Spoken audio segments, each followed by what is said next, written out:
Hi friends, welcome back to the channel. ഇന്നത്തെ വീഡിയോയിലേക്ക് എല്ലാവർക്കും സ്വാഗതം. നമ്മൾ ഇന്ന് സംസാരിക്കാൻ പോകുന്നത് സ്വർണം ബേസ് ചെയ്തിട്ടുള്ള ഇൻവെസ്റ്റ്മെൻറ്റുകളെ കുറിച്ചാണ്. സാധാരണ നമ്മൾ ഇൻവെസ്റ്റ്മെൻറ്റുകളെ കുറിച്ച് സംസാരിക്കുന്നത് നമ്മുടെ മെയിൻ ചാനലായിട്ടുള്ള ഷെയർ മാർക്കറ്റ് മലയാളം ചാനലിലാണ്.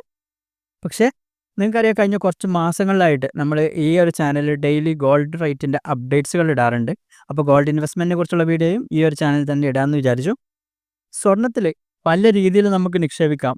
നേരിട്ട് ഫിസിക്കൽ ഗോൾഡായിട്ട് നിക്ഷേപിക്കാം, അല്ലെങ്കിൽ digital gold, ETF, sovereign gold bond, അങ്ങനെ പല രീതികളുണ്ട് സ്വർണ്ണത്തിൽ നിക്ഷേപിക്കാൻ. അതിനെക്കുറിച്ചൊക്കെ, അതിൻ്റെ നല്ല കാര്യങ്ങളും മോശം വശങ്ങളെക്കുറിച്ചും എല്ലാം നമ്മൾ ഡീറ്റെയിൽ ആയിട്ട് സംസാരിക്കും. നിങ്ങളുടെ ആവശ്യത്തിനനുസരിച്ച് ഏതാണ് നിങ്ങൾക്ക് ഏറ്റവും യോജിച്ചതെന്നനുസരിച്ച് ഏറ്റവും ബെറ്റർ ആയിട്ടുള്ളത് സെലക്ട് ചെയ്യാനും നിങ്ങൾ സഹായിക്കും ഈ വീഡിയോ. അതുകൊണ്ട് ഈ വീഡിയോയുടെ അവസാനം വരെ കാണാൻ ശ്രമിക്കുക. ഓക്കെ, നമുക്ക് വീഡിയോയിൽ കിടക്കാം. ഇനി എന്തുകൊണ്ട് നമുക്ക് ഗോൾഡിലേക്ക് ഇൻവെസ്റ്റ് ചെയ്യണം എന്നുള്ളതായിരിക്കും എല്ലാവർക്കും ആദ്യത്തെ ചോദ്യം. നിക്ഷേപിക്കാൻ നമുക്ക് പല രീതികളുണ്ട്. റിയൽ എസ്റ്റേറ്റ് ഇൻവെസ്റ്റ് ചെയ്യുന്നവരുണ്ട്, FDയിൽ ഇൻവെസ്റ്റ് ചെയ്യുന്നവരുണ്ട്, സ്റ്റോക്കുകൾ ഇൻവെസ്റ്റ് ചെയ്യുന്നവരുണ്ട്, മ്യൂച്വൽ ഫണ്ടുകൾ, അങ്ങനെ പല കാര്യങ്ങളുണ്ട്. പക്ഷേ ഒരു ഇൻവെസ്റ്റ്മെൻറ്റ് എന്നുള്ള രീതിയിൽ പലരും ഗോൾഡിലും ഇൻവെസ്റ്റ് ചെയ്യുന്ന ആൾക്കാരുണ്ട്. ഇപ്പോൾ ഏത് മെത്തേഡായാലും നമ്മൾ സാധാരണ ഇൻവെസ്റ്റ് ചെയ്യുന്നത് ഇൻഫ്ലേഷനെതിരെ ഒരു ഹെഡ്ജായിട്ടാണ്, ഇൻഫ്ലേഷനെ ബീറ്റ് ചെയ്യാൻ വേണ്ടിയിട്ടാണ്. അപ്പോൾ ഗോൾഡിലും ആ ഒരു ലക്ഷ്യം വെച്ച് നമുക്ക് ഇൻവെസ്റ്റ് ചെയ്യാൻ പറ്റും. പിന്നെ ഒരു സാധാരണ ഗോൾഡിൽ ഇൻവെസ്റ്റ് ചെയ്യുന്നത് നമ്മുടെ പോർട്ട്ഫോളിയോ ഒന്ന് ഡൈവേഴ്സിഫൈ ചെയ്യാൻ വേണ്ടിയിട്ടാണ്. ഇപ്പോൾ സ്റ്റോക്കിൽ ഇൻവെസ്റ്റ് ചെയ്യുന്നവരുണ്ടാവും. അപ്പോൾ ഒറ്റ രീതിയിൽ തന്നെ ഇൻവെസ്റ്റ് ചെയ്യുന്നതിനേക്കാളും നല്ലത് നമ്മുടെ പോർട്ട്ഫോളിയോ എപ്പോഴും ഡൈവേഴ്സിഫൈഡ് ആക്കുന്നതാണ്. അതൊരു റിസ്ക് കുറക്കാൻ നമ്മളെ സഹായിക്കും എപ്പോഴും. ചിലപ്പോൾ സ്റ്റോക്ക് മാർക്കറ്റ് താഴോട്ട് പോകാം, അല്ലെങ്കിൽ റിയൽ എസ്റ്റേറ്റ് ചിലപ്പോൾ മാന്ദ്യം വരാം. അപ്പോൾ എല്ലാം ഒന്നിൽ തന്നെ നിക്ഷേപിക്കാതെ നമുക്ക് കുറച്ച് എമൗണ്ട് ഗോൾഡിലും ചെറിയൊരു പെർസെൻറ്റേജ് നിക്ഷേപിക്കാവുന്നതാണ്. ഇപ്പോൾ രണ്ടാമത്തെ ഉപയോഗം ഡൈവേഴ്സിഫിക്കേഷനാണ്. ഇനി മൂന്നാമത്തെ ഗോൾഡിനുള്ള ഒരു അഡ്വാൻറ്റേജ് പറഞ്ഞാൽ ലിക്വിഡിറ്റിയാണ്. നമുക്ക് ഗോൾഡ് എപ്പോഴും വേണമെങ്കിലും വിൽക്കാനും വാങ്ങാനും പറ്റും. ഫിസിക്കൽ ഗോൾഡ് ആണെങ്കിൽ അത് പ്രത്യേകിച്ചും പെട്ടെന്ന് അതിനെ പണമാക്കി മാറ്റാൻ പറ്റും. വിൽക്കണം തന്നെയില്ല, നമുക്കിപ്പോൾ അതിപ്പോൾ ബാങ്കിൽ പണയം വെച്ചിട്ടായാലും നമുക്കതിനെ പണമാക്കി മാറ്റാൻ പറ്റും. ഇത്രയാണ് ഗോൾഡിലുള്ള ഗുണങ്ങൾ. ഇനി നമുക്ക് പലതരത്തിലുള്ള ഗോൾഡ് ഇൻവെസ്റ്റ്മെൻറ്റിനെ കുറിച്ച് നോക്കാം. ആദ്യത്തെ മെത്തേഡ് ഗോൾഡിൽ ഇൻവെസ്റ്റ് ചെയ്യാനുള്ള ഫിസിക്കൽ ഗോൾഡ് തന്നെയാണ്. ഇന്ത്യക്കാർക്ക്, പ്രത്യേകിച്ച് മലയാളികൾക്ക്, സ്വർണ്ണത്തിൽ ഇൻവെസ്റ്റ് ചെയ്യുന്ന പറഞ്ഞാൽ ഫിസിക്കൽ ഗോൾഡ് എന്ന് പറഞ്ഞാൽ ഒരു വികാരം പോലെ തന്നെയാണ്. അവർ പറ്റുന്നത്ര സ്വർണ്ണം വാങ്ങിക്കൂട്ടാനാണ് ശ്രമിക്കുന്നത്. പക്ഷേ ഫിസിക്കൽ ഗോൾഡ് ഇൻവെസ്റ്റ് ചെയ്യുമ്പോൾ ചെറിയ പ്രശ്നങ്ങളുണ്ട്. ഒന്നാമത്തെ കാര്യം, ഇതിൻ്റെ തേയ്മാനം, മറ്റ് പണിക്കൂലി, അങ്ങനെയുള്ള കാര്യങ്ങളിലൊക്കെ കുറേ എക്സ്ട്രാ പൈസ ഒരു ഇൻവെസ്റ്റ്മെൻറ്റ് എന്നുള്ള രീതിയിൽ നിന്ന് വാങ്ങുമ്പോൾ സാധാരണ ഗോൾഡിനേക്കാളും കൂടുതൽ എമൗണ്ട് നമുക്ക് ചിലവാക്കേണ്ടി വരും. അതൊക്കെ നമുക്ക് നഷ്ടമാണ് ഇൻവെസ്റ്റ്മെൻറ്റ് എന്നുള്ള രീതിയിൽ വാങ്ങുമ്പോൾ. ഓക്കെ, നമുക്ക് ധരിക്കാനാണ് അല്ലെങ്കിൽ ആഭരണം ആയിട്ട് വേണ്ടെങ്കിൽ ഓക്കെ, നമുക്കത് ആ രീതിയിൽ കൊടുത്തേ പറ്റും. പക്ഷേ അല്ലെങ്കിൽ ഒരു ഇൻവെസ്റ്റ്മെൻറ്റ് എന്നുള്ള രീതിയിൽ നോക്കുമ്പോൾ അതൊക്കെ നമുക്ക് നഷ്ടമാണ്.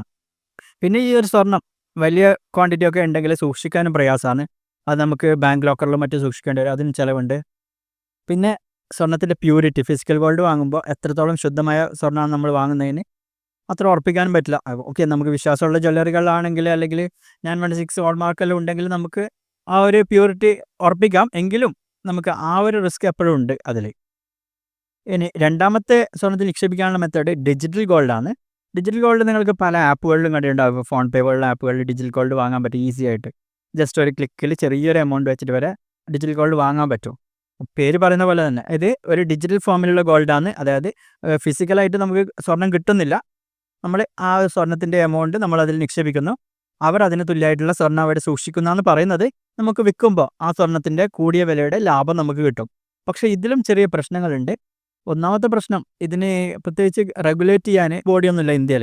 സാധാരണ ഇപ്പോൾ സ്റ്റോക്ക് മാർക്കറ്റിലൊക്കെ ആണെങ്കിൽ സെബി റെഗുലേറ്റ് ചെയ്യുന്നുണ്ട്, ബാങ്കുകളാണെങ്കിൽ RBI റെഗുലേറ്റ് ചെയ്യുന്നുണ്ട്. പക്ഷേ ഇതിന് അങ്ങനെ റെഗുലേറ്റ് ചെയ്യാൻ പ്രത്യേകിച്ച് ബോഡിയൊന്നുമില്ല. എങ്കിലും വലിയ വലിയ കമ്പനികളാണ് ഇത് മിക്കവാറും നടത്തുന്നത്. MMTC, PAM പോലുള്ള കമ്പനികളാണ്.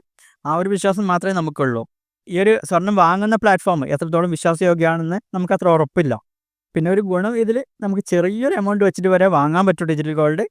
അതുകൂടാതെ വളരെ പെട്ടെന്ന് ജസ്റ്റ് നമ്മൾ ഉപയോഗിക്കുന്ന സാധാരണ സിമ്പിളായിട്ടുള്ള ആപ്പുകൾ, ഫോൺ പേ പോലുള്ള ആപ്പുകൾ വഴി വരെ പോലും നമുക്ക് ഈ ഡിജിറ്റൽ ഗോൾഡ് വാങ്ങാൻ പറ്റും. ഈ ഒരു റിസ്ക് എപ്പോഴും ഉണ്ട്. ഇത് റെഗുലേറ്റഡ് അല്ല. ഇതിന് ആ ആപ്പിലോ അല്ലെങ്കിൽ ആ ഇൻവെസ്റ്റ് ചെയ്യുന്ന കമ്പനികൾക്കോ എന്തെങ്കിലും സംഭവിച്ചാൽ നമുക്കൊന്നും പറയാൻ പറ്റില്ല. നമുക്ക് റെഗുലേറ്ററി ബോഡി ഇല്ല. ഇപ്പോൾ സ്റ്റോക്കിലോ മറ്റോ ഇൻവെസ്റ്റ് ചെയ്യുമ്പോൾ എന്തെങ്കിലും സംഭവിച്ചാൽ നമുക്ക് സെബി ഉണ്ട് നമുക്ക് സഹായിക്കാൻ വേണ്ടി. പക്ഷേ ഇതിൽ അങ്ങനെയില്ല. ഇനി മൂന്നാമത്തെ മെത്തേഡ് ഗോൾഡ് ETF-കളാണ്. അതായത് എക്സ്ചേഞ്ച് ട്രേഡഡ് ഫണ്ടുകളാണ്. പേര് പറയുന്ന പോലെ തന്നെ ഇത് എക്സ്ചേഞ്ചിൽ ട്രേഡ് ചെയ്യപ്പെടുന്ന ഫണ്ടുകളാണ്. ഇത് റെപ്രസെൻ്റ് ചെയ്യുന്നത് സ്വർണത്തിൻ്റെ പ്രൈസിനെയാണ്. സ്വർണത്തിൻ്റെ പ്രൈസ് ബേസ് ചെയ്തിട്ടാണ് ഇതിൻ്റെ യൂണിറ്റുകൾ വാങ്ങാൻ കിട്ടുന്നത്. നിങ്ങൾക്കൊരു ഡിമാറ്റ് അക്കൗണ്ട് വേണ്ടി വരും ഇത് ഉപയോഗിക്കാൻ വേണ്ടി. അതൊരു പോരായ്മയാണ്. ആ അക്കൗണ്ട് തുറന്ന ശേഷം മാത്രമേ നമുക്കിത് വാങ്ങാനും വിൽക്കാനും പറ്റൂ. പക്ഷേ ആ ഒരു ഡിമാറ്റ് അക്കൗണ്ടിൻ്റെ വാങ്ങിയ ശേഷം നമുക്ക് ഈ ഒരു ETF വാങ്ങാനും വിൽക്കാനും പറ്റും. പിന്നെ ഇതിന് ചെറിയൊരു കമ്മീഷനും കൂടി കൊടുക്കാനുണ്ടാവും. പക്ഷേ ഇതിൽ പ്രധാനപ്പെട്ട ഒരു ഗുണം എന്നുള്ളത് ഹൈ ലിക്വിഡാണ്. എക്സ്ചേഞ്ചിൽ ട്രേഡ് ചെയ്യപ്പെടുന്നതുകൊണ്ട് തന്നെ വാങ്ങാനും വിൽക്കാനും എപ്പോഴും ആളുണ്ടാവും.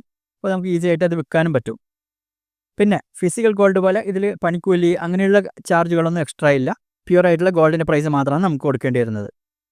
ഇനി സ്വർണ്ണത്തിൽ നിക്ഷേപിക്കാനുള്ള 4ാമത്തെ രീതി സോവറിൻ ഗോൾഡ് ബോണ്ടുകളാണ്. SGB പേരുകൾ പറയും പോലെ തന്നെ ഇത് ഒരു സോവറിൻ ഗ്യാരണ്ടിയുള്ള ഫണ്ടുകളാണ്. അതായത് ഗവൺമെൻറ് ഗ്യാരണ്ടിയുള്ള ഫണ്ടുകളാണ്. RBI ഇറക്കുന്നതാണ്. ഇന്ത്യ ഗവൺമെൻറ് ഗ്യാരണ്ടിയുള്ള തന്നെ അത്രത്തോളം സെക്യൂർ ആയിട്ടുള്ള ഒരു ഇൻവെസ്റ്റ്മെൻറ്റ് മെത്തേഡാണിത്. പിന്നെ നമ്മൾ തൊട്ട് മുമ്പത്തെ ETF കാര്യത്തിൽ പറഞ്ഞു, അതിൽ നമുക്ക് ഡിമാറ്റ് അക്കൗണ്ട് വേണം അത് വാങ്ങാനും വിൽക്കാനെന്നുള്ളത്. പക്ഷേ SGB കാര്യത്തിൽ അത് നിർബന്ധമില്ല. നമുക്ക് ബാങ്ക് വഴി നേരിട്ട് SGBകളിൽ നിക്ഷേപിക്കാൻ പറ്റും. സോവറിൻ ഗോൾഡ് ബോണ്ടുകളിൽ നിക്ഷേപിക്കാൻ പറ്റും. ഫിസിക്കൽ ഗോൾഡിനെ അപേക്ഷിച്ച് ഇതിൽ പണിക്കൂലിയും കാര്യങ്ങളൊന്നുമില്ല.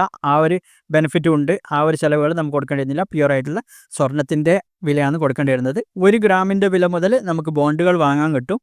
പിന്നെ സ്വർണ്ണത്തിൽ നിക്ഷേപിക്കുന്ന മറ്റു രീതികളെ അപേക്ഷിച്ച് ഇതിനുള്ള വലിയൊരു ഗുണം എന്ന് പറയുന്നത് ഗവൺമെൻറ് ഒരു 2.5% ഇൻട്രസ്റ്റ് കൂടി ഓരോ വർഷം ഇതിൽ തരും. സ്വർണ്ണത്തിൻ്റെ വില കൂടുമ്പോൾ കിട്ടുന്ന ലാഭം നമുക്ക് കിട്ടും. അതുകൂടാതെ 2.5% ഗവൺമെൻറ് വക ഇൻട്രസ്റ്റും കൂടി കിട്ടും. അപ്പോൾ ആ ഒരു ബെനിഫിറ്റാണ് ഇതിനെ കൂടുതൽ അട്രാക്റ്റീവ് ആക്കുന്നത്. പിന്നെ മറ്റൊരു ഗുണം എന്ന് പറഞ്ഞാൽ ഇത് ഫുള്ളായിട്ടുള്ള 8 വർഷത്തോളമാണ് ഇതിൻ്റെ കാലാവധി വരുന്നത്. ആ ഒരു 10 ഇയറിന് ശേഷം നമ്മൾ ഇത് വിഡ്രോ ചെയ്യുകയാണെങ്കിൽ നമുക്ക് ടാക്സ് ബെനിഫിറ്റുകളും കിട്ടുന്നുണ്ട്. ഇതൊക്കെയാണ് ഇതിൻ്റെ അഡ്വാൻറ്റേജ് അറിയുന്നത്. പക്ഷേ ഇതിൽ ചെറിയൊരു പ്രശ്നം എന്ന് പറഞ്ഞാൽ ഈ ഒരു ലോക്കിൻ പീരീഡ് വരുന്നുണ്ട്. ആ ഒരു പീരീഡ് കഴിഞ്ഞാലേ നമുക്കിത് വിഡ്രോ ചെയ്യാൻ പറ്റും. അല്ലെങ്കിൽ നമുക്ക് ഡിമാറ്റ് അക്കൗണ്ട് വഴി സെല് ചെയ്യാം. പക്ഷേ അതിനെപ്പോഴും ബയ്യർ കിട്ടണമെന്നില്ല. ആരെങ്കിലും വാങ്ങാൻ ആളുണ്ടെങ്കിൽ മാത്രമേ വിൽക്കാൻ പറ്റൂ. ആ ഒരു പ്രശ്നമുണ്ട്. അത്രത്തോളം ETF പോലെ ലിക്വിഡ് ആയിരിക്കണം എന്നില്ല. അപ്പോൾ സ്വർണ്ണത്തിൻ്റെ 4 പ്രധാനപ്പെട്ട നിക്ഷേപ രീതികളെ പറ്റി നമ്മൾ പറഞ്ഞു കഴിഞ്ഞു. ഇനി ഏതാണ് നിങ്ങൾക്ക് യോജിച്ചതെന്ന് നിങ്ങളുടെ ആവശ്യങ്ങൾക്കനുസരിച്ച് നിങ്ങൾക്ക് തീരുമാനിക്കാം. അതിനനുസരിച്ച് നിങ്ങൾക്ക് തിരഞ്ഞെടുക്കാം. ഇപ്പോൾ സ്വർണം ഫിസിക്കൽ ഗോൾഡ് ആഭരണം എന്നുള്ള രീതിയിൽ വാങ്ങുന്നവർക്ക് ആ ഒരു രീതിയിൽ വാങ്ങിയേ പറ്റൂ. ഫിസിക്കലായിട്ട് ഗോൾഡ് വാങ്ങാനേ പറ്റൂ. അല്ലെങ്കിൽ ഒരു നിക്ഷേപം എന്നുള്ള രീതിയിലാണ് അവർ നോക്കുന്നുള്ളതെങ്കിൽ നിങ്ങൾക്ക് നല്ലത് സോവറിൻ ഗോൾഡ് ബോണ്ടുകളാണ്. ഗവൺമെൻറ് ഗ്യാരണ്ടി ലോണിൽ സെക്യൂർ ആണ്. അതുകൂടാതെ ഇൻട്രസ്റ്റും കൂടി കിട്ടുന്നുണ്ട്. അല്ലെങ്കിൽ നിങ്ങൾക്ക് ETFs വാങ്ങി വെക്കാം. ETF ആകുമ്പോൾ ഒരു ഗുണമുള്ളത് ട്രേഡിങ്ങും ചെയ്യാം. അതിൽ സ്വർണ്ണത്തിൻ്റെ ചെറിയ ഫ്ലക്ച്വേഷൻസ് നമുക്ക് വാങ്ങി വിൽക്കുമ്പോൾ ആ ഒരു ലാഭം കൂടി കിട്ടും.